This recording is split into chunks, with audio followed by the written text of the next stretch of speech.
Señor, ¿a quién iremos si tú eres nuestra vida? Señor, ¿a quién iremos si tú eres nuestra vida? Señor, ¿a quién iremos si tú eres nuestro amor? Si tú eres nuestro amor. Sancte Michael Arcangeli. San Miguel Arcángel, defiéndenos en la batalla. Sé nuestro amparo contra las perversidades y acechanzas del demonio. Reprímale Dios, pedimos suplicantes. Y tú, príncipe de la milicia celestial, arroja al infierno con el divino poder a Satanás y a los otros espíritus malignos que andan dispersos por el mundo para la perdición de las almas. Amén.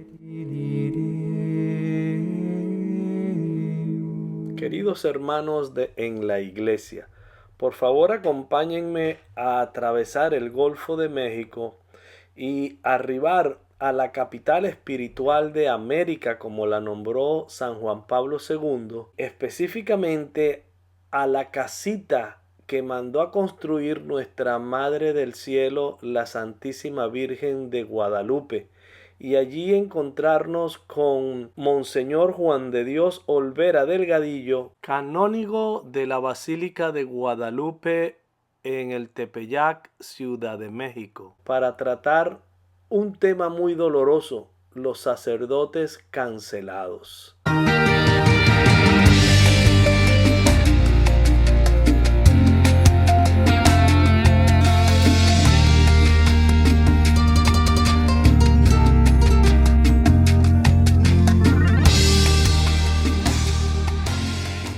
Entonces, esta noche vamos a hablar de sacerdotes cancelados. Yo quisiera, Monseñor, que en lo posible nos hable de qué es Mater Veritatis Salutaris, esta declaración del 2021, ¿qué es? Pongo un antecedente en relación a mi caso.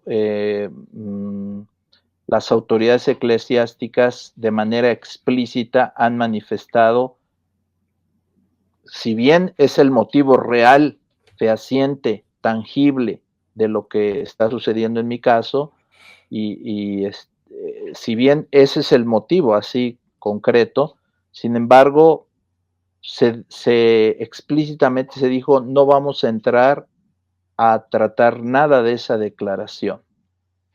Pero y yo perdóneme, eso es un contrasentido. Claro. Yo lo manifesté, lo tengo manifestado por escrito, que sería una lástima ser juzgados al margen de la verdad, porque se trata de descubrir la verdad. Entonces, de decir, bueno, pues juzgamos esto por los efectos que pueda causar. Bueno, pues si juzgamos así el evangelio causó revuelo. La predicación de San Pablo causó revuelo. No siempre grato ni a los judíos ni a los romanos, pero era el deber de San Pablo y de los apóstoles predicar la verdad de Cristo. Entonces, creo que es un contrasentido, como dices. Sí, y Juan el Bautista le cortan la cabeza por decirle las cosas claras a este gobernador. Claro, sí, efectivamente. Esa es un poco la esencia. Ahora, ¿de qué trata Mater Veritatis? Es, creo que objeto de una entrevista más amplia, más grande, pero sí puedo decir una idea muy breve, ¿no? Es la declaración, se llama Completo Virgen Santísima de Guadalupe, Madre de la Verdad de Salvación. Estas palabras en latín se dicen Mater Veritatis Salutaris, y está firmada por diversos sacerdotes, varios, y por un buen número de laicos que así lo manifestaron, y ha tenido adhesiones de más sacerdotes y pues ya casi 2,000 laicos y más. Entonces, en breve, muy en breve, muy en breve, un primer punto, tenemos que obedecer a Dios antes que a los hombres. Esto el derecho canónico lo expresa clarísimo cuando dice, esto es de derecho divino. No puedes pasar por encima del derecho divino. Y lo mismo es el magisterio solemne de la Iglesia, infalible, dogmático o irreformable, o el mismo magisterio auténtico. No podemos pasar por encima de esto. Y después se aborda un poquito el tema de los divorciados vueltos a casar, que de acuerdo a esta carta de los obispos de Buenos Aires, implica herejía el decir que un divorciado vuelto a casar puede recibir los sacramentos, porque estaríamos diciendo que puede estar viviendo en una situación lícita y lícitamente recibir los sacramentos. Por lo tanto, contradice a Trento, que nos dice que se trata de una relación adúltera, no de una relación lícita, sino de una relación adúltera. También que el vivir en una pareja homosexual no puede ser como camino de salvación, y aquí no nos metemos en un debate civil ni de derechos humanos, nada, sino simplemente desde la doctrina de hace 2000 años de la Iglesia, que está clarísima, y después que tenemos un deber de adoración con Cristo Eucaristía. Muchos no lo entienden. Si no te hincas ante Cristo Eucaristía no pasa nada, con tal de que en tu interior a lo mejor lo adores, pero eso no lo sabemos si lo adoras o no. Pero el Concilio de Trento dice que debemos manifestarlo externamente. La manifestación externa pues es que te arrodilles. Filipenses 2 dice, al nombre de Jesús toda rodilla se doble, en la tierra, en el cielo, en los abismos, etcétera. Y finalmente que la comunión con Pedro, que es algo esencial, cito aquí Lumen Gentium 8, que nos habla bellísimamente de esto, es voluntad de Cristo que estemos bajo la guía de Pedro y de los apóstoles, es decir, del Papa y los obispos, que son sus sucesores, pero sí aclarando muy bien que esta comunión con ellos es en cuanto son servidores de Cristo. Esto mismo lo dice el derecho, ahí sí les debo un poquito el canon, se los puedo conseguir, donde dice en cuanto pastores de Cristo. Entonces allí tienen la obligación de estar en comunión con los pastores en cuanto que son, aquí lo dice, perdón, ya lo encontramos, 212 parágrafo primero, ahí lo leo, dice ahí, lo leo aquí incluso, dice, los fieles conscientes de su propia responsabilidad, están obligados a seguir por obediencia cristiana todo aquello que los pastores sagrados, en cuanto representantes de Cristo, declaran como maestros de la fe o establecen como rectores de la Iglesia. Está muy claro. Entonces, nuestra comunión, toda la liturgia siempre ha dicho una cum papa, X, el papa que sea, una cum famulo tuo, es decir, juntamente o con tu servidor, el Papa. Entonces es en cuanto servidor de Cristo. Y faltaba menos, pues si no es servidor de Cristo, pues no podemos tener obediencia, ni comunión, ni tenemos esa obligación. Es simple teología, no es invento de nadie, eso es simple teología, ¿no?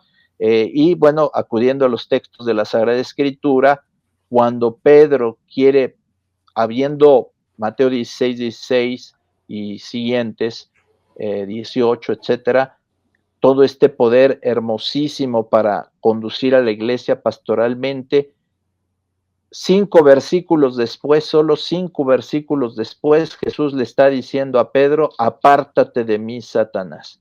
¿Cuál es la razón? Que Pedro no estaba siguiendo el evangelio.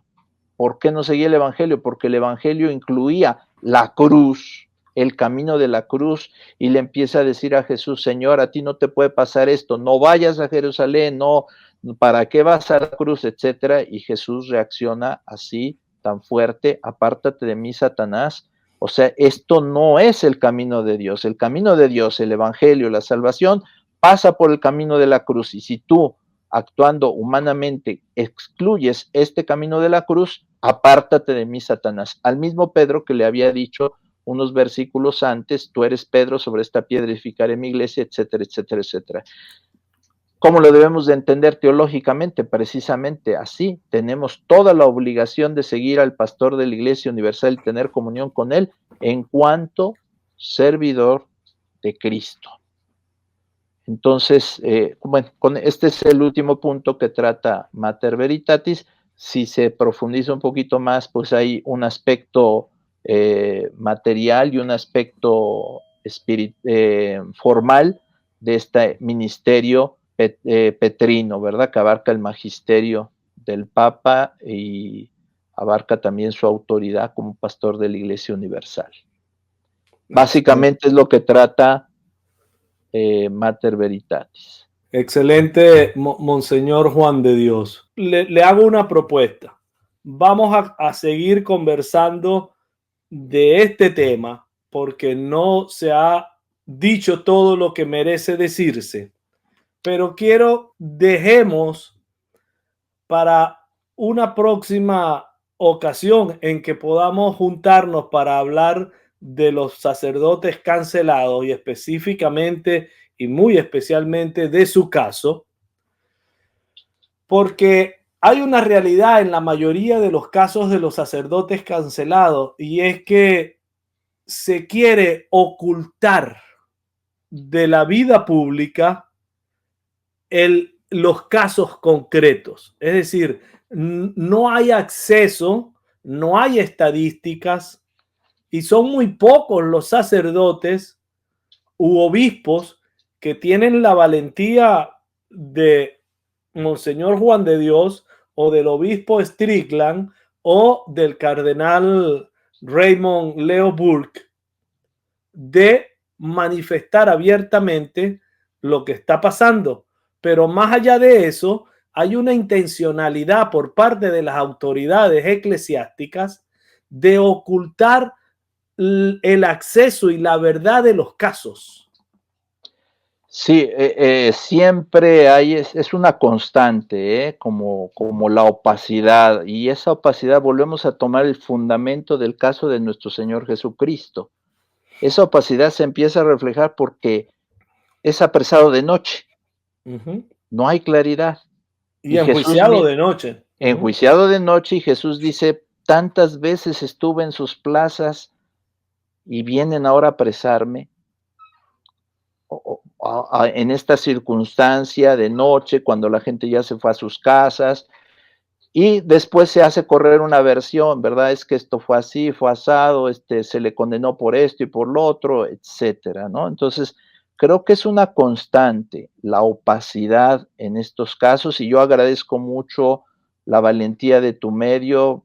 Qué curioso que es un medio de Estados Unidos el que da la oportunidad de hacer discernimiento de un caso de Ciudad de México que, quitando alguna excepción, ha habido un ostracismo, una opacidad, al grado de que la mayoría de nuestros hermanos, como tú ya lo sabes, pues no están enterados del caso, ¿no?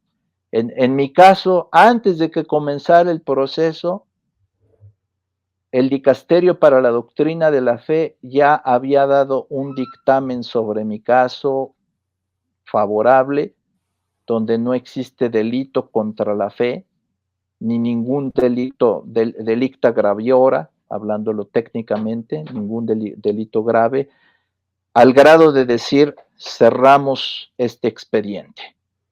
Y si no hay una investigación suplementaria, no hay nada que hacer, no hay nada que perseguir, etcétera, antes de que empezara el proceso. Y aún así se comienza el proceso. Claro, Cuando no se conoce que existe un documento de la Santa Sede, del máximo tribunal de la fe de la Santa Sede, firmado por la máxima autoridad de ese mismo tribunal, que es el prefecto de la Congregación para la Doctrina de la Fe, donde se dice, archivamos este caso, no hay un delito que sea competencia aquí de esta congregación, y donde se ha examinado toda la documentación y todo el caso recolectado durante más de un año, y donde se ha pasado bajo la vista agudísima de los peritos del Dicasterio para la Doctrina de la Fe sobre esta declaración Mater Veritatis y su mismo complemento, que tiene un complemento.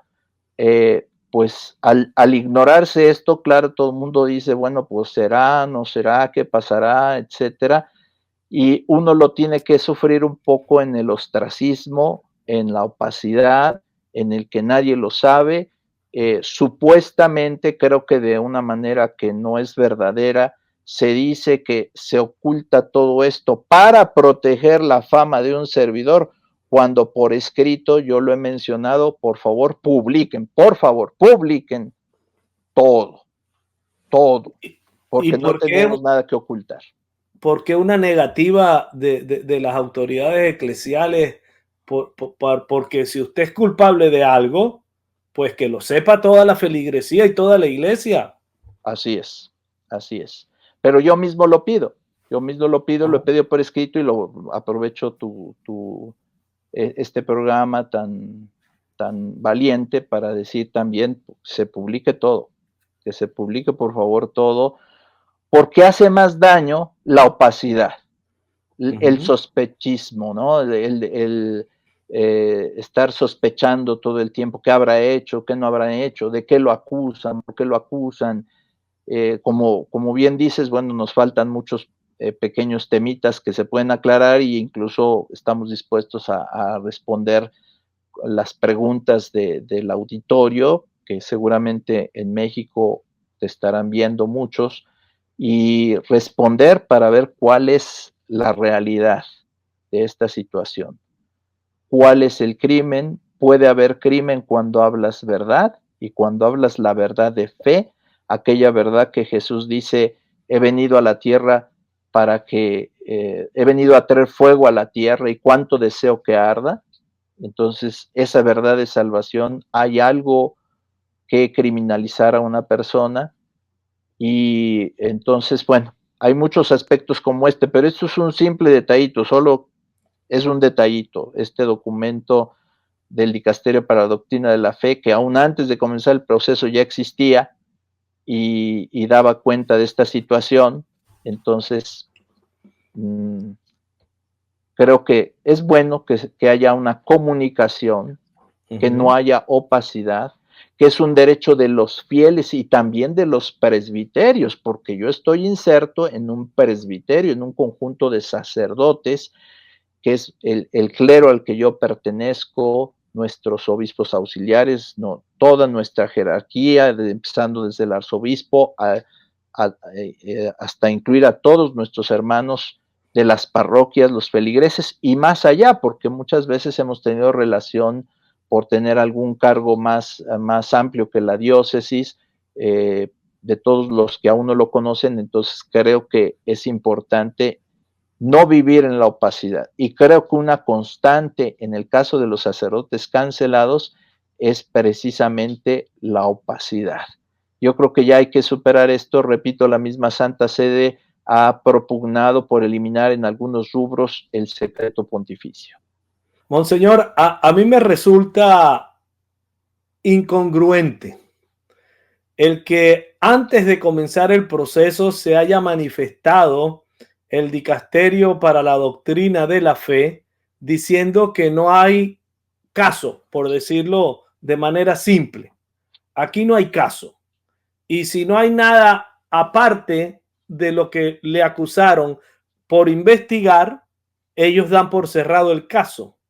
Ahora, ¿por qué antes de comenzar el caso ellos van a un caso teniendo esta decisión del Dicasterio para la Doctrina de la Fe Pero entonces, ¿qué representa el dicasterio dentro de la curia romana y qué representa el dicasterio para el gobierno de la iglesia? Claro, se puede ver incluso como un desacato. Un Ok, desacato, creo que decimos en México, al buen entendedor pocas palabras. Es para decir, si yo estoy cerrando el caso, es como si una Suprema Corte de Justicia dice, yo cierro el caso, no hay nada más que hacer, pues es como estar buscando. Hay otro principio que en derecho es el no investigar una misma cosa más de una vez, ¿verdad? Leopardi, algo así. Sí, pero está también en latín, ¿eh? Está Ok, también en latín, non bis, dice non bis in idem, no, no dos veces en lo mismo, menos si ok. son 3 o 4 o 5 veces, porque si no, pues estamos haciendo un juicio, termina con una sentencia y decimos no quedó bien la sentencia, entonces vamos a otra sentencia que no es apelación, porque entonces sería otra cosa, sino es hacer otro proceso, cambiar la materia de esto, entonces pues claro, eso no funciona, vulnera todos los principios canónicos, hay que leer, hay que estudiar el derecho canónico, aunque no seamos especialistas, nos podemos ayudar de los especialistas, pero también de los comentarios, de la jurisprudencia que hay en Roma. Aquí tengo detrás diversos libros de derecho canónico, comentarios, etcétera, y la jurisprudencia que hay en Roma, para darnos cuenta que muchas veces algo no tiene un fundamento. El mismo derecho canónico dice, claro, esto creo que lo podemos ver más adelante al ampliar la situación general, no tanto de mi caso, la situación general, pero el mismo derecho canónico dice que no se puede condenar a alguien si no tiene certeza moral de que esa persona ha cometido el delito. Ok. No es bajo una sospecha, no es bajo un dicen que parece que sí, tiene que haber una certeza moral de que se ha cometido ese delito. Y todavía puede haber imperfecciones, por eso todavía hay las apelaciones y los diversos grados y los diversos tribunales que hay en la Santa Sede y que hay que conocer. Creo que cuando alguien, un sacerdote cancelado de buena fe, a lo mejor muy jovencito, que hay casos, no digo nombres porque tú también conoces algún caso, Rafael, sacerdotes jovencitos que ignoran sus derechos dentro de la iglesia, que ignoran el derecho canónico, pues pasa lo que en el derecho civil, o por lo menos en países en vías de desarrollo, lo que es en el derecho civil, que primero lo condenan y después de 30 años de prisión le dicen, parece que nos equivocamos, usted disculpe, gracias, hasta luego, ¿no? Entonces, suelen pasar esas cosas. Si de por sí guardando todos los cánones y todos los procedimientos canónicos se dan las injusticias, porque por naturaleza el juicio humano es limitado por naturaleza. Y aquí quiero citar un caso histórico, por eso es importante, yo les decía, si yo estoy en un tribunal eclesiástico siendo juzgado por un delito, por delitos que yo haya cometido, es una vergüenza para mi sacerdocio. Y debo tener la humildad y la conversión para reconocerlo. Pero si yo estoy en un proceso, en un tribunal eclesiástico, por defender la fe, por una causa justa, es un timbre de honor. Es un orgullo poder acudir al tribunal para decir por qué se me juzga y si es por esto, qué bueno que sea, pues es algo de lo que hizo San Pablo, no nos vamos a comparar, ¿verdad? Por supuesto, pero puede suceder todo esto. Y entonces jugamos a veces con el inconsciente colectivo. El inconsciente colectivo dice, esta persona está en un tribunal eclesiástico y el tribunal eclesiástico lo condenó, luego entonces es culpable porque el tribunal eclesiástico no puede fallar. Por esencia, es limitado. Nos sujetamos al tribunal eclesiástico porque es lo que vivimos en el tiempo y queremos y deseamos que todo sea justo, pero por esencia tenemos que saber que el mejor tribunal puede fallar. Y quiero poner un caso histórico, verdaderamente histórico, que es el caso de Santa Juana de Arco, aquella doncella de Orleans en Francia, que es juzgada porque oye las voces de Dios que conducen su vida espiritual, y que siendo una muchachita de 19 años condujo al triunfo y a la liberación de Francia, la Francia católica, como parte del plan de Dios, pero que por envidias es juzgada por la Santa Inquisición, por un juicio eclesiástico y un juicio civil, todos juntos contra una pequeña de 19 años que no sabía leer, dato curioso, no sabía leer, y que solamente está diciendo la verdad de cómo Dios la guió por esas voces. Y con todo este aparato es condenada. Y solo hasta después de 150 años o 200 se anula ese proceso canónico. Y no solamente se anula, después se llega a su canonización. Entonces pasamos de ser condenada como bruja, como hechicera, de ser quemada viva por ese motivo, de ser excomulgada, pasamos a que resulta que era una heroína de la fe. Entonces, digo, por esencia es limitado. Entonces, yo creo que el principal juez para nosotros debe ser nuestra conciencia. Y después de allí, con amor a la iglesia, sujetarnos a los tribunales eclesiásticos, pero sabiendo que son jus humanum, que por esencia pueden fallar. Y aquí digo otra pequeña situación, ¿verdad? Que se ha aplicado, hay un proceso en la iglesia que se llama el del canon 1720, es el administrativo penal, y se llama, por esencia es extrajudicial, o sea, no se trata de un juicio, sino de un acto administrativo, de un acto de gobierno del obispo. Y el obispo es el que inicia la investigación, el que hace la acusación, el que constituye al tribunal, el que decide al final si es condenada o no es condenada la persona. Entonces, no hay alguien que acuse propiamente, sino el mismo juez te acusa, y en estos casos hay una situación más débil respecto a los procesos judiciales. Esto está en todos los comentarios de derecho canónico, que si quieres tener más seguridad canónica, vayas a un juicio, tal cual. Pero si se hace el proceso, ahí tenemos los códigos, exactamente, el Código de Derecho Canónico, el libro sexto, que ha sido modificado recientemente, con no tantas modificaciones, y está el 1720, todo el proceso que estamos señalando ahorita, y muchos en el mundo, porque se le ha dado privilegio a este camino administrativo penal, se rige solamente directamente por este canon 1720, que es muy pequeño, y después subsidiariamente acude al proceso contencioso y a todos los otros cánones que pueden ayudar a iluminar este proceso, pero este proceso en sí mismo solo tiene este canon. Y es administrativo, significa que no es judicial, es extrajudicial. Bueno, son cosas que si no se saben, pues entonces automáticamente se dice, bueno, todo está en orden, todo fue juzgado, todo fue un juicio, todo fue... No es esto.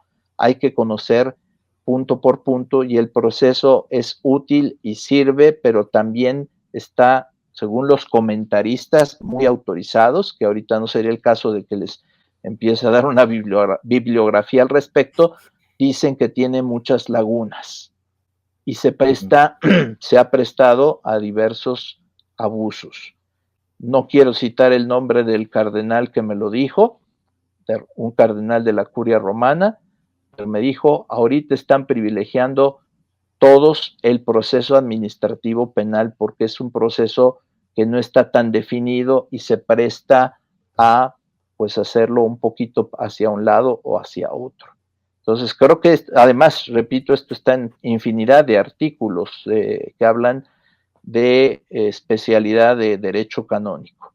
Entonces, En el futuro posiblemente lo vayan a reformar o lo vayan a completar o lo vayan a precisar, pero por lo mientras que se sepa que es un proceso que no es un juicio, así se llama extrajudicial.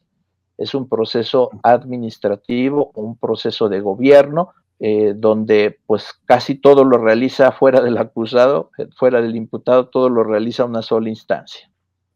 Wow. Y creo que por decreto, además, es decir, dice el 1720, si el ordinario estima que debe procederse mediante decreto extrajudicial, hará de saber el reo la acusación y las pruebas, dándole la posibilidad de que se defienda, a no ser que el reo legítimamente llamado no quisiera comparecer. Pero yo leo esto y se me viene a la mente, Monseñor Juan de Dios, el caso del sacerdote de acá de la Florida, Frank Pavón o Pavone, Sí. al cual no le dieron posibilidad alguna de nada, ni sabía que tenía un caso. Bueno, si es así, obviamente todo esto sería inválido. El mismo derecho lo afirma así. Aunque hay veces que hay que meter un abogado y, en fin, todo lo que se tenga que hacer para hacer valer el derecho, porque en principio no se quiere hacer valer. Simplemente a veces la ignorancia es muy común. La ignorancia, por ejemplo, aquí dice, legítimamente llamado no quisiera comparecer. Hay toda una problemática en relación a la citación. En mi caso, la citación fue totalmente irregular, sería inválida. Ahorita no lo profundicemos, pero sería inválida porque ustedes vean una citación civil, te citan y te dicen el motivo y por qué y etcétera. Pero bueno, cuando no te dicen nada, bueno, ya es otra situación. Y diríamos, si por ignorancia, porque no tiene la asistencia de un abogado canónico, no va en esa primera ocasión, le pueden decir ya, todo tu juicio va a ser aquí entre nosotros y tú allá. Entonces, creo que son oportunidades para que el derecho canónico introduzca algunas novedades que puedan dar más garantía a aquellas personas que obviamente o desconocen el derecho canónico o no se pueden defender o lo minimizan porque así fue su formación en el seminario, etcétera. Pero creo que la Iglesia está llamada ante todo a la verdad y a la justicia. Este mismo principio de la verdad lo preconiza muchas veces el derecho canónico, muchas veces. Es importante que los jueces o los que juzgan o los que averigüen la verdad, porque la Iglesia vive de la verdad y por concomitancia de la justicia. Excelente. Qué pena que nos toque a hablar de todo esto y que se esté viviendo en tan numerosos casos esta realidad, triste realidad dentro de la iglesia y especialmente y exclusivamente con todos aquellos sacerdotes, obispos y cardenales que se oponen a una instauración de doctrinas que están fuera de las enseñanzas de Cristo, de las enseñanzas de todos los pontificados anteriores, y es inaceptable, definitivamente es inaceptable. Pero comentaba yo en un otro programa con un fray, con fray Giovanni, que esto ha tenido algo de positivo dentro del momento histórico y dentro de la iglesia, porque ese pueblo fiel ha despertado y ha despertado a ver una realidad vergonzosa, definitivamente. Que yo creo que ninguno de los que estamos dentro de la iglesia nos esperábamos vivir lo que se está viviendo dentro de la iglesia, definitivamente. Sí, yo creo que por algo suceden las cosas, el Espíritu Santo va conduciendo a la iglesia y con humildad tenemos que decir lo que decía San Agustín, obispo, gran obispo, pero decía, para ustedes soy obispo, con ustedes soy cristiano, soy oveja. Nosotros somos la jerarquía toda, seres humanos, ovejas también, necesitamos mucho de los hermanos laicos, de su amistad, de su comprensión, de su corrección, de su ejemplo, de su fidelidad, necesitamos mucho. Yo creo que por hacerlo en chiquito y en grandote, en micro y en macro, ¿verdad? Pero hacerlo en micro, pues en una parroquia, el sacerdote necesita de esa amistad de los laicos y de que a veces los laicos nos dicen, padre, esta decisión que usted tomó, creo que no está correcta, creo que se puede hacer de otra manera, creo que usted no se está dando cuenta de lo que está sucediendo con los jóvenes, con los niños, con los matrimonios, etcétera. Y yo creo que estar abierto siempre nos va a traer algo positivo. El clericalismo tan famoso no consiste en fustigar a los sacerdotes que proclamen la verdadera fe, sino consiste en abrir nuestro corazón, brindar aquello que tenemos, que es esa gracia de estado de predicar la fe, pero recibir mucha ayuda de nuestros hermanos laicos y de no ser autoritarios, porque ahí está el clericalismo, sino ser dialogantes y ser serenos. Esto, ser serenos y perdonarnos incluso, ¿verdad? Ser serenos, perdonarnos, tener un poquito más a la mano la comunión. Y quisiera señalar también el aspecto positivo de estas crisis de derecho canónico, que el derecho canónico en la Iglesia Latina es universal. Esto que estamos hablando ahora aquí, Canon 1720, Canon 212, los diversos parágrafos que vimos, etcétera, y otros que vamos a ver si Dios permite, todos son de tipo universal. Estamos hablando del derecho universal de la Iglesia que aplica en Estados Unidos, aplica en México, aplica en Centroamérica, aplica en Europa, aplica en África, en todos lados aplica lo mismo. Tenemos esa gran ventaja que nuestra Iglesia es universal y que estamos hablando de lo mismo, ¿verdad? Entonces, y quisiera solo señalar que existe también un código de los cánones para las iglesias orientales. Todas las que son de rito oriental tienen algo similar, muy parecido a este código de derecho canónico, y señalar que el último canon, 1752, el último canon de este código de derecho canónico nos habla de la salus animarum, que es la salvación de las almas, y nos recuerda que salus animarum maxima lex. La máxima ley en la iglesia es la salvación de las almas. A ver, veamos ahí dice, en cuenta que la salvación de las almas debe ser siempre la ley suprema en la iglesia. Está muy claro, es algo que creo que ha sido muy poco explotado, de hecho aparece poco incluso en el mismo Código de Derecho Canónico. Me es tan grato que ese canon fue novedoso y bajo Juan Pablo II se introdujo y está ahí como que aparentemente no hace nada, pero creo que es para retomarse, ampliarse en estos tiempos, que la salvación es el primer lugar en la iglesia y es la máxima ley. No hay otra más grande ley en la iglesia, obviamente la ley del amor, pero es la misma, que es la ley de la salvación, porque si Jesús murió por nuestra salvación fue porque nos ha amado hasta el extremo, como dice Juan 13:1. Entonces creo que es algo que hay que subrayar como interpretación de todo el resto del derecho canónico y todo lo que implique el ministerio de salvación de los sacerdotes y de los obispos.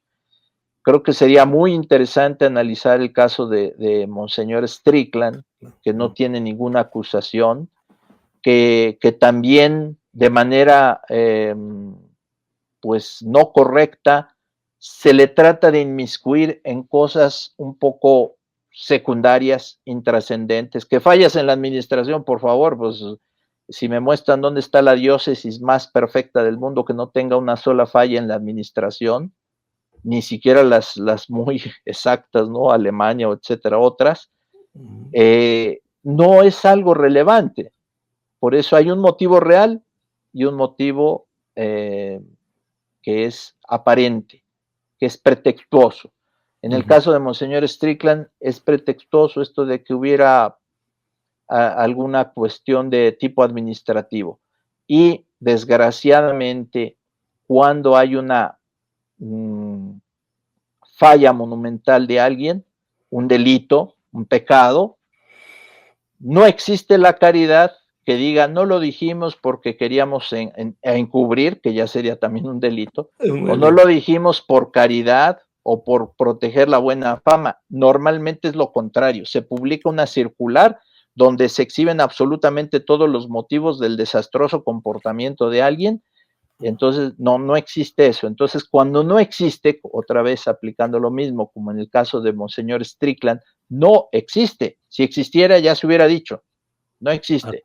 Y eso que se dice de que algunas fallas de administración, pues por favor, solo que el obispo, en lugar de ir a las parroquias, se hubiera dedicado a estar revisando libros contables y presupuestos y todo. Por favor, siempre hay colaboradores y es una responsabilidad compartida. Y si analizamos, la justicia no debe ser selectiva, la justicia en la iglesia, no debe ser aplicada a unos sí y a otros no.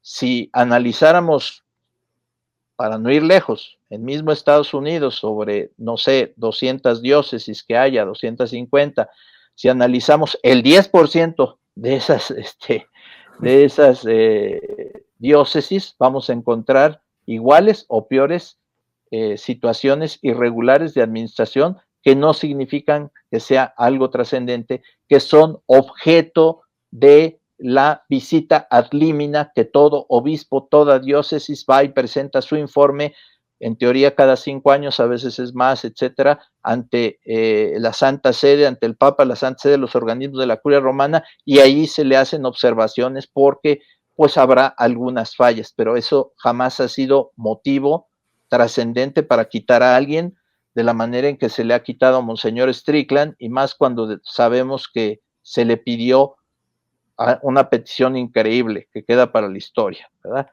No hable usted mucho del depósito de la fe, que significa de la palabra de Dios. La palabra de Dios, que según Dei Verbum significa la tradición y la Sagrada Escritura. No hable usted de eso. Bueno, entonces si un obispo no habla de la palabra de Dios, ¿de qué va a hablar? ¿De buena administración? Bueno. Es un chiste, la verdad. Déjeme, porque yo escucho esto y hace poco publiqué en las redes lo que dijo Monseñor Rafael Escudero, que es el obispo de la prelatura de Moyobamba en el Perú, con respecto a fiducia supplicans. Él dice así: el día de mi ordenación episcopal, juré solemnemente preservar el depósito de la fe en la pureza y la integridad, de acuerdo con la tradición siempre y en todas partes, observada en la fe de la Iglesia desde la época de los apóstoles. Es decir, que ese es el juramento que hace todo obispo. Y Monseñor Strickland está obedeciendo y siguiendo lo que ha jurado. Y por eso lo cancelan. Solo como dato técnico, hay una fórmula explícita de la entonces Congregación para la Doctrina de la Fe, ahora es Dicasterio para la Doctrina de la Fe, donde bajo la autoridad de Juan Pablo II y Ratzinger como prefecto, se explicita cuál es la fórmula oficial, canónica de fe, y que tiene diversos apartados, los cuales son a veces un poco desconocidos el sentido técnico que tienen, y que sería muy importante desarrollarlo para iluminar lo que puede y lo que no puede la sinodalidad, lo que puede y no puede un sínodo. Y efectivamente, se trata de una profesión de fe, si no mal recuerdo es del año 99, 98, etcétera. Se llama nota, es una nota que explica esta profesión de fe y juramento de fidelidad, pero sobre todo la profesión de fe.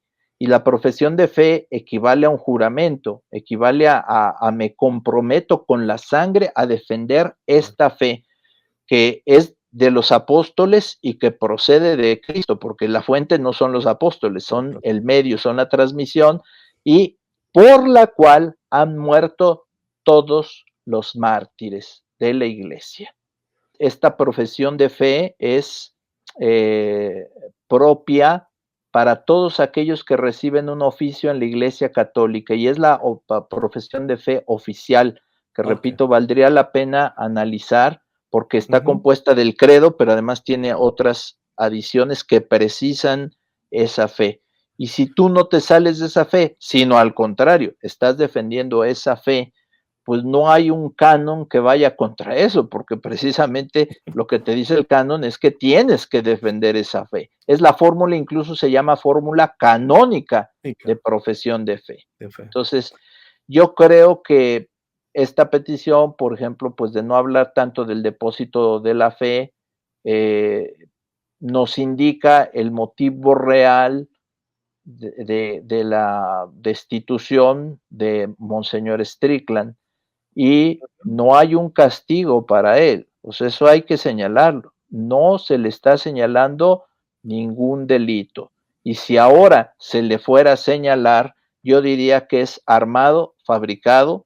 ¿Por qué? Porque, repito, cuando a una persona se le quiere destituir, creo que se le fincan todas las responsabilidades, a veces ni siquiera acertadas, sino hasta las posibles, y a él no se le ha fincado una responsabilidad seria más que estas cosas irrelevantes de administración, que en un juicio se podría probar perfectamente que no son fallas de él, sino son o fallas naturales o fallas de personas segundas o colaboradoras, sacerdotes o incluso laicos. Entonces, él como obispo no ha tenido esa falla, pero también sí quiero señalar que ha habido obispos grandes, misioneros, que a veces descuidaban un poco lo administrativo, ¿sí? Y santos incluso,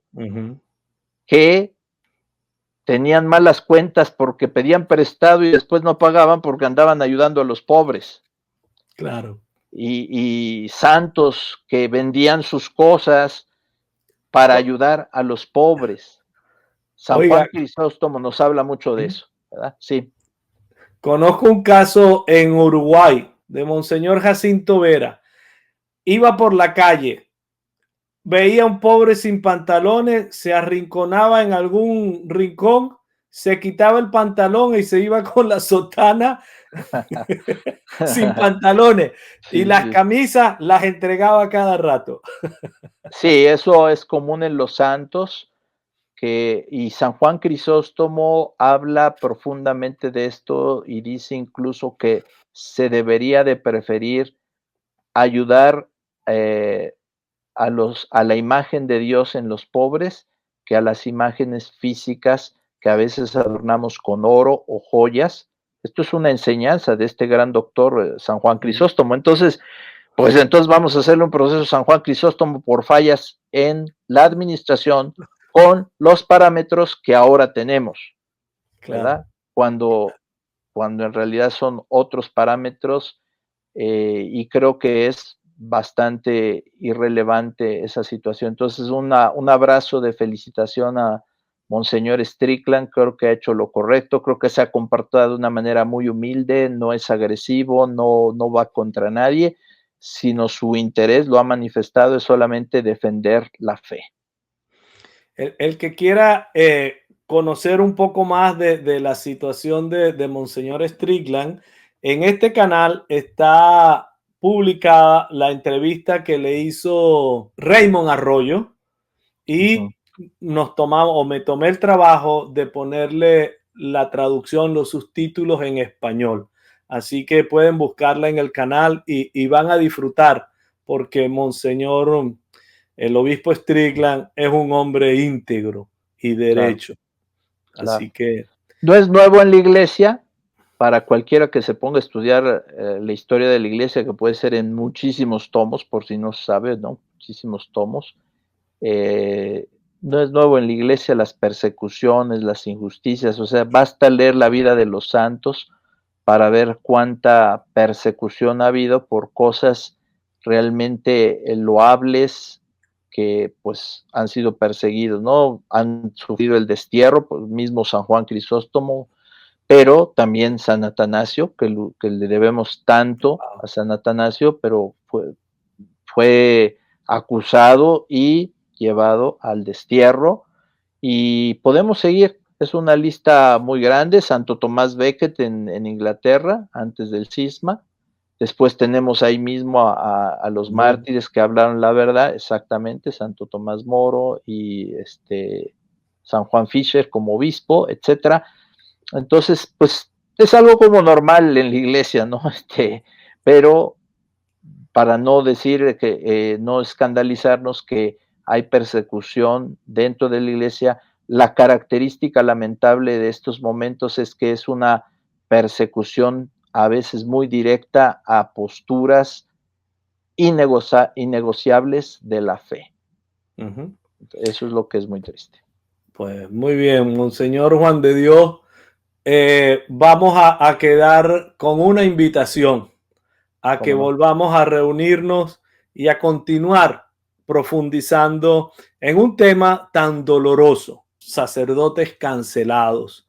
Así que con respecto a Mater Veritatis Salutaris, a la declaración, vamos a poner el enlace del documento, que todo aquel que lo quiera bajar y leer, yo lo invito a que lo haga, a que lo baje, lo lea, lo imprima, lo comparta con todos sus parroquianos, e inclusive con su sacerdote. Compártale este documento. Si le puede hacer llegar el documento en un email a su obispo, hágaselo llegar para que veamos la realidad de lo que está pasando dentro de nuestra iglesia y conozcamos la triste situación de los procesos que se están llevando. Pero más allá de eso, yo les prometí en algún otro programa de que íbamos a hacer a manera de audiolibro esta declaración. Dentro de pocos días la vamos a publicar para que todos ustedes que no puedan leer porque no les alcanza el tiempo, pues en cualquier momentito, mientras se trasladan al trabajo, mientras hacen algún viaje, puedan escucharla, o mientras están haciendo las labores del hogar. Yo les confieso, a veces estoy lavando los platos o cocinando en casa y me pongo a escuchar algo por YouTube. Pues nada, Monseñor Juan de Dios, unas últimas palabras, lo que quiere expresarnos, y quedo con el compromiso de volvernos a juntar para continuar hablando de los sacerdotes cancelados. Sí, solamente el decir que amamos a la iglesia y queremos permanecer en la iglesia. No queremos jamás decir voy a hacer una isla en la iglesia, voy a hacer otra iglesia o una iglesia paralela o me voy a constituir obispo, etcétera. No, simplemente queremos en nuestra iglesia que se proclame esa verdad de Cristo, esas palabras de Cristo, que no bajo ningún concepto sean negadas cuando sea el caso, sino simplemente defender la fe.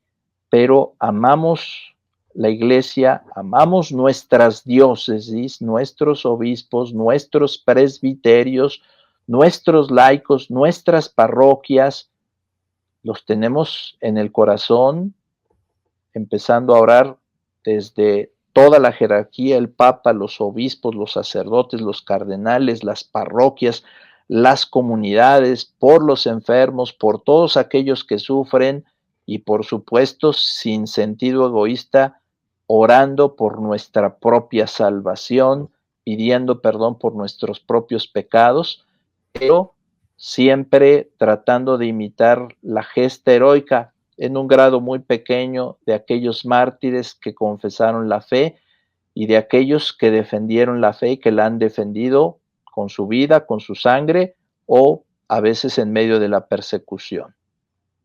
Muy bien. Pues no me resta, Monseñor, sino pedirle su bendición final y agradecerle su cercanía y su disposición a invertir su tiempo en responder nuestras preguntas y en ayudarnos a ilustrar y a darle información verdadera a nuestros seguidores, a nuestros oyentes. El Señor le bendiga y bendíganos usted a nosotros, por favor. Con gusto, Rafael. Que el Señor habite en nuestros corazones, que el Padre Celestial siempre nos conceda la gracia de conocer a su Hijo, nuestro Señor Jesucristo, y que el Espíritu Santo nos lleve a predicar siempre la verdad de salvación presente en el Evangelio. La bendición de Dios Todopoderoso, Padre, Hijo y Espíritu Santo, descienda sobre ustedes y permanezca para siempre. Amén. Amén y eternamente amén. Monseñor, muchísimas gracias. Esto ha sido, mis queridos hermanos, En la Iglesia, un programa para conocer, amar y defender el cuerpo místico de Cristo, la Iglesia Católica. El Señor les guarde y hasta una próxima oportunidad para encontrarnos en esta pasión que es la Iglesia de Cristo. Hasta pronto. Sancte Michael Arcangele. San Miguel Arcángel, defiéndenos en la batalla. Sé nuestro amparo contra las perversidades y acechanzas del demonio. Reprímale Dios, pedimos suplicantes. Y tú, príncipe de la milicia celestial, arroja al infierno con el divino poder a Satanás y a los otros espíritus malignos que andan dispersos por el mundo para la perdición de las almas. Amén. Ven, Señor Jesús, En la Iglesia, firmes y fieles a la verdad. Señor Jesús, Maranatha, si ven pronto. En la Iglesia,